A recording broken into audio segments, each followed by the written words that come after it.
Hi guys, once again and again, andito na naman po tayo sa isang tourist destination dito sa Italy.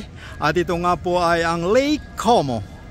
Ang Lake Como po ay matatagpuan sa northern Italy, close to the border of Switzerland. So, naririto po tayo ngayon at makikita po natin ang isa sa pinakamagandang lake sa buong planeta. At ito nga po ay dineclared ng UNESCO, ng United Nations Education and Culture Organization, na pinakamaganda at pinaka-developed na lake sa buong mundo.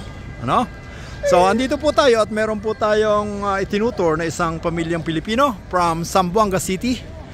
At sakali lamang po na magustuhan yung mag-tour dito sa Europa, contact lamang po kayo sa 0039-3290-124-926 at meron po tayo mga Mercedes-Benz na ginagamit sa pagtutur para sa ating mga kababayang Pilipino. So again, ang Lake Como po ay dinadayo ng marami at milyon-milyong turista buhat sa iba't ibang panig ng mundo. At ito nga po ay may luwang na 103 kilometers around. At ito po ay punong-puno ng mga villa at mga residence na mga famous personality galing sa Hollywood at galing sa iba't ibang panig ng mundo, na lahat ay mga pamosong personalidad. So at dito din po matatagpuan sa lugar na ito ang original Villaggio. Sakali lamang po na magustuhan nyo mag-tour sa Europa, contact lamang po kayo.